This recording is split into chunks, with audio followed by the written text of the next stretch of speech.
Assalamualaikum warahmatullahi wabarakatuh. Perkenalkan, nama saya Julpan, NIM saya 203 210 99 dan saya dari kelas B. Sekarang saya akan menjelaskan beberapa teori yang terdapat dalam mata kuliah pengantar teori komunikasi. Yang pertama yaitu teori interaksi simbolik. Teori ini termasuk dalam teori komunikasi interpersonal. Teori ini menggambarkan bagaimana manusia menggunakan bahasa untuk membentuk sebuah makna, bagaimana manusia menciptakan serta menampilkan dirinya sendiri, dan bagaimana manusia menciptakan masyarakat dengan cara bekerja sama dengan orang lain melalui simbol-simbol. Teori ini memiliki akan keterkaitan dari pemikiran Max Weber bahwa tindakan sosial yang dilakukan oleh individu didorong oleh hasil pemaknaan sosial terhadap lingkungan sekitarnya. Makna sosial diperoleh melalui proses interpretasi dan komunikasi terhadap simbol-simbol di sekitarnya.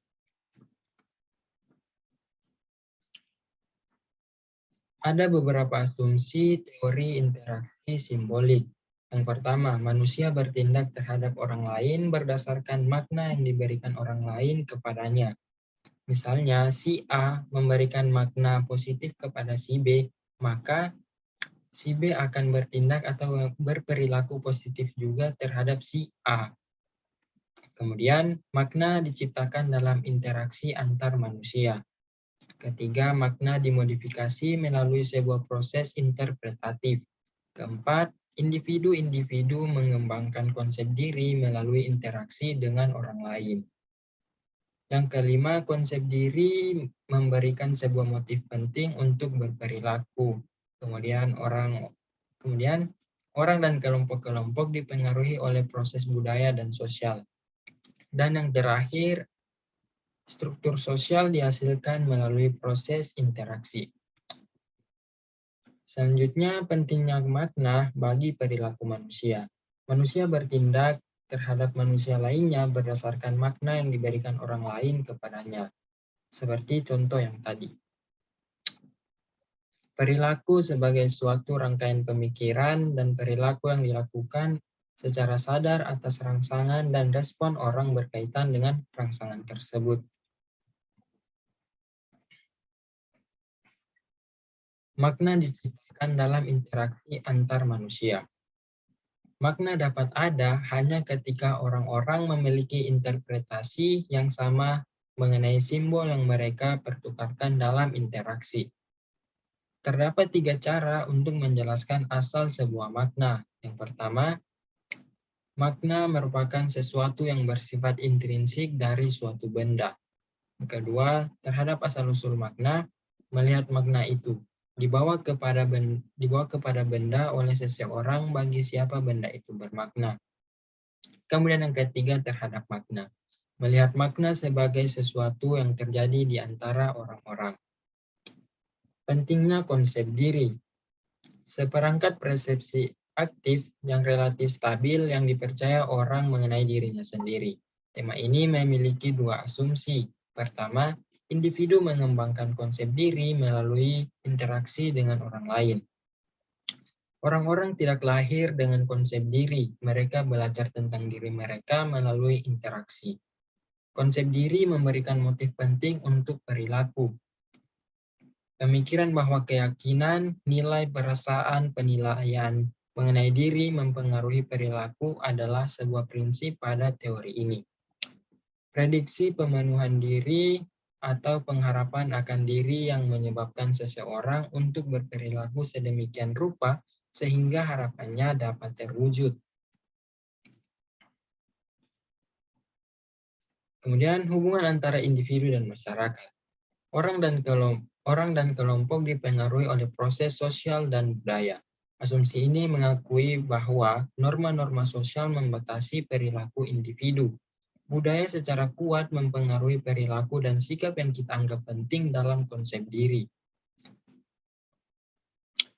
Struktur sosial dihasilkan melalui interaksi sosial. Asumsi ini menengahi asumsi sebelumnya. Asumsi sebelumnya mempertanyakan pandangan struktur sosial tidak berubah serta mengakui bahwa individu dapat memodifikasi status sosial. 3 dasar interaksi simbolik. Yang pertama, mind atau pikiran. Kemampuan untuk menggunakan simbol yang mempunyai makna sosial yang sama, di mana tiap individu harus mengembangkan pikiran mereka melalui interaksi dengan individu lain. Kemudian yang kedua, self atau diri pribadi. Kemampuan untuk merefleksikan diri tiap individu dari penilaian sudut pandang atau pendapat orang lain. Teori interaksionisme simbolis adalah salah satu cabang dalam teori sosiologi yang mengemukakan tentang diri sendiri dan dunia luar. Yang terakhir atau yang ketiga yaitu society atau masyarakat. Hubungan sosial yang diciptakan, dibangun, dan dikonstruksikan oleh tiap individu di tengah masyarakat, dan di tiap individu tersebut terlibat dalam perilaku yang mereka pilih secara aktif dan sukarela.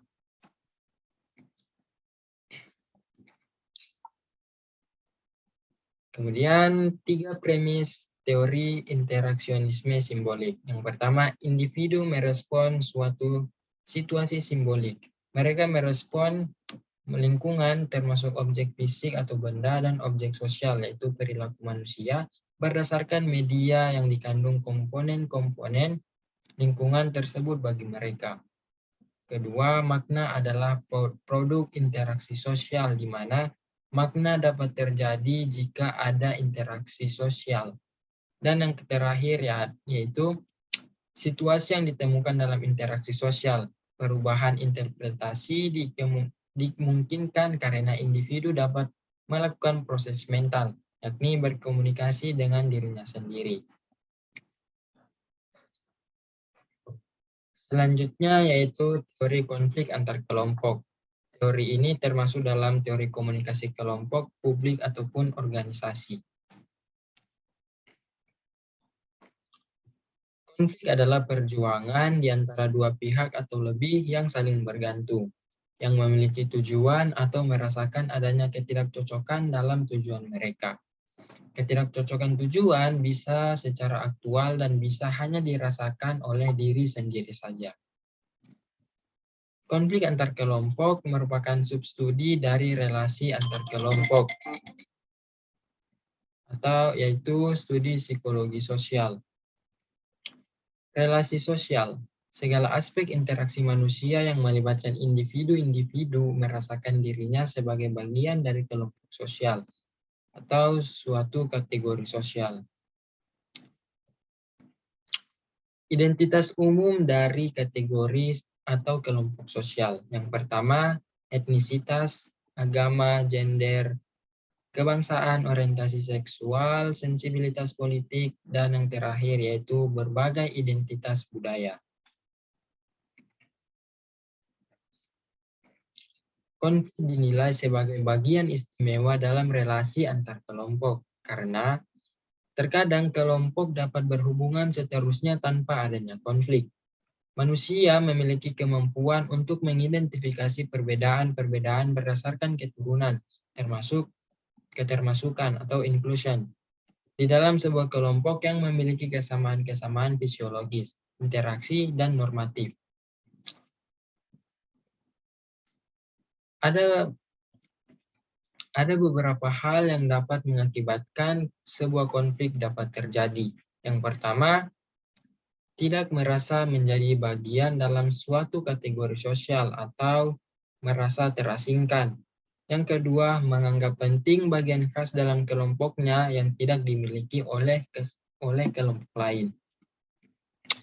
Kemudian yang ketiga yaitu adanya ketidakcocokan atau identitas personal seperti gagasan, perilaku, karakter, identitas, latar belakang, cara komunikasi, kepentingan, tujuan, dan lain-lain sebagainya. Yang terakhir yaitu ketidakcocokan motivasi kebutuhan. Stereotip in-group tentang out-group, membanding-bandingkan, antipati atau prasangka, emosi, ikatan, perasaan kelompok.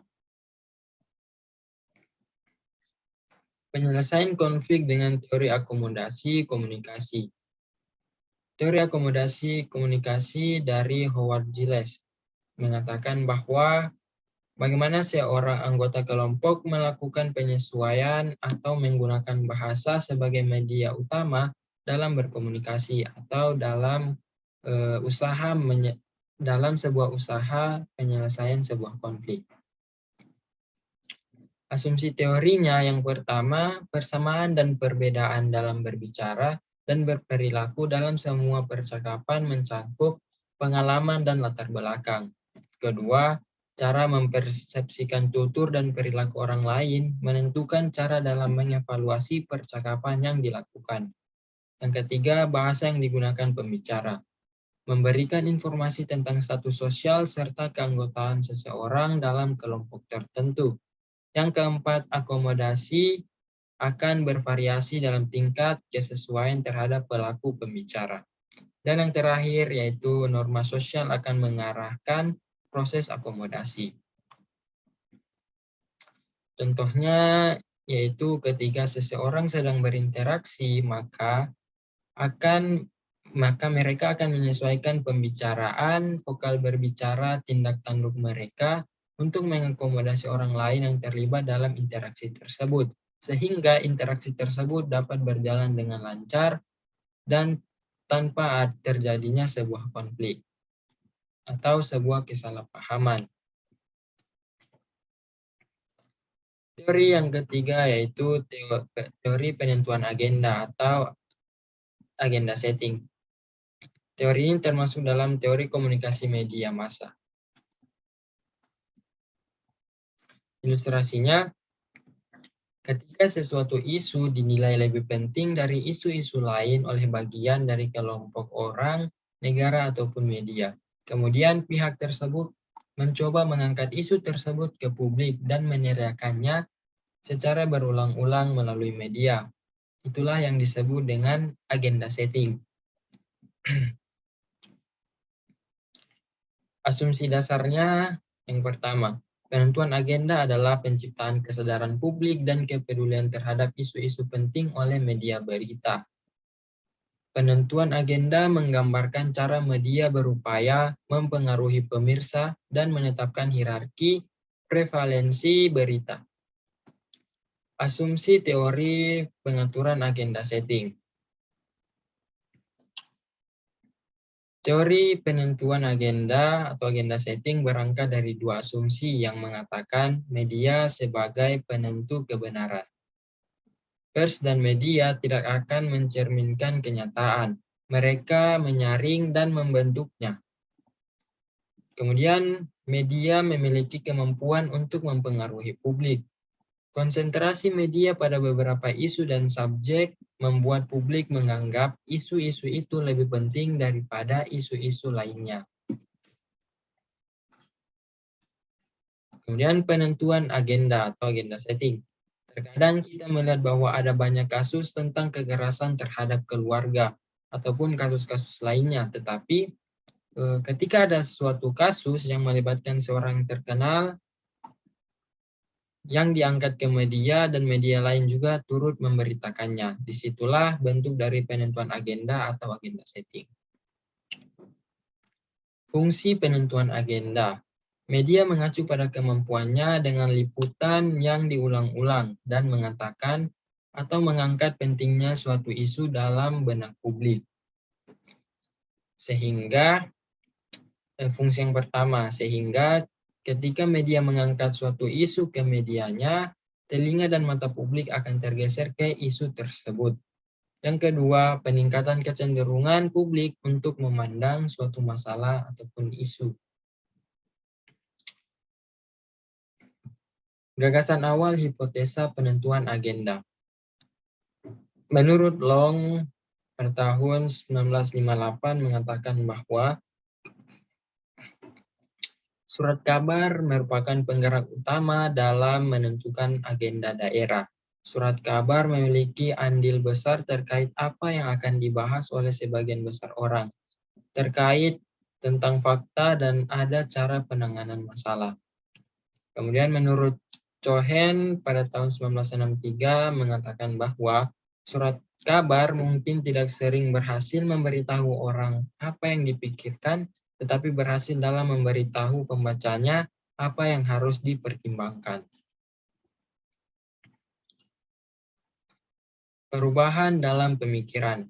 Terdapat perubahan pemikiran dalam memandang agenda setting karena adanya temuan penelitian di bidang komunikasi tentang limited effect model, yaitu pada tahun 1950-an dan 1960-an, yang menyatakan bahwa komunikasi massa tidak berfungsi sebagai penyebab utama dari efek atau dampak yang ditimbulkan audiens, tetapi berfungsi di antara atau melalui hubungan dari faktor-faktor yang mempengaruhi audiens. Penelitian psikologi kognitif, hipotesa agenda setting, menyelidiki keutamaan atau kepentingan yang diberikan orang kepada isu-isu tertentu dan bagaimana hal tersebut bisa dicapai. Kemudian yang selanjutnya adalah agenda dan realitas.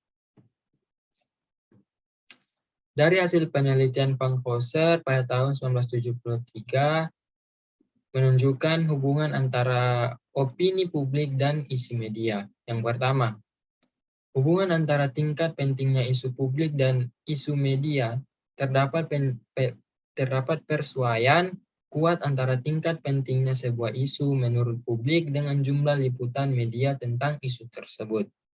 Yang kedua, hubungan liputan media dan realitas seolah-olah liputan media tidak begitu sesuai dengan realitas atau isu-isu yang terjadi. Terdapat liputan tertentu yang tidak sesuai dengan realitas apa yang terjadi dan dirasakan ataupun dialami publik. Perbandingan agenda media dan agenda publik. Agenda publik merupakan hal-hal atau isu yang dianggap penting dan dipertimbangkan oleh publik. Hipotesa agenda media dan agenda publik. Agenda media mungkin mempengaruhi agenda publik ataupun sebaliknya. Dari hasil penelitian Carlot menyatakan bahwa media benar-benar mempunyai dampak kasualitas atau sebab akibat dalam membentuk agenda publik daripada sebaliknya. Kemudian ada 3 tipe penentuan agenda. Penelitian menunjukkan bahwa agenda media, agenda publik, dan agenda kebijakan mempengaruhi pengaturan agenda. Rogers dan Daring menggambarkan bagaimana jenis pengaturan agenda dipengaruhi oleh faktor-faktor lain. Yang pertama, penentuan agenda kebijakan atau agenda politik. Penentuan ini berfokus pada bagaimana agenda para pembuat kebijakan elit dipengaruhi oleh faktor-faktor lain, misalnya agenda pembuat kebijakan diperlakukan sebagai variabel dependen atau variabel terikat. Yang kedua, penentuan agenda media atau agenda building. Penentuan ini berfokus pada bagaimana agenda media dipengaruhi oleh faktor-faktor lain, yaitu agenda media diperlakukan sebagai variabel dependen. Dan yang terakhir yaitu penentuan agenda publik atau khalayak. Penentuan ini berfokus pada bagaimana audiens atau agenda publik dipengaruhi oleh faktor-faktor lain seperti nilai-nilai pribadi, agama, dan budaya. Yaitu agenda publik ini diperlakukan sebagai variabel dependen. Kemudian teori yang terakhir yaitu teori media komunikasi. Teori ini termasuk dalam teori komunikasi media baru. Teori ini menjelaskan bagaimana peran media berpengaruh dalam menyebarkan informasi tertentu baik secara fisik maupun psikologis. Dengan menggunakan teori ini, seseorang dapat melihat bagaimana pengaruh suatu media komunikasi tertentu terhadap pendengar atau receiver, sehingga dapat melakukan antisipasi terhadap efek-efek tertentu yang tidak diinginkan karena sifat media komunikasi tersebut. Kemudian contoh. Pada saat ini, banyak media massa yang membicarakan mengenai virus corona karena pada saat ini isu mengenai virus corona merupakan isu yang sangat penting sehingga telinga dan mata publik akan mengarah ke isu tersebut. Meskipun banyak isu-isu lain yang sedang beredar, namun publik akan tergeser ke isu virus corona ini. Namun, berita yang tayang di TV kebanyakan berisikan hal-hal yang dapat menciptakan kepanikan pada masyarakat seperti peningkatan jumlah pasien COVID, perpanjangan PPKM, dan lain-lain. Sehingga banyak masyarakat yang sudah tidak peduli dengan adanya COVID demi memenuhi kebutuhan hidupnya. Hal ini karena media memiliki pengaruh yang sangat penting dalam menyampaikan informasi baik fisik maupun psikologis. Nah, seharusnya media-media lebih banyak menayangkan hal-hal mengenai edukasi kesehatan sehingga bisa tercipta sebuah makna yang positif pada benak publik. Dengan adanya makna yang positif, maka masyarakat dapat menerima kebijakan-kebijakan pemerintah dengan tenang sehingga tidak ada konflik antar kelompok masyarakat dan aparat kemungkinan kecil akan terjadi. Sekian dari saya. Mohon maaf apabila ada salah dan kekurangan. Wabillahi taufiq wal hidayah. Wassalamualaikum warahmatullahi wabarakatuh.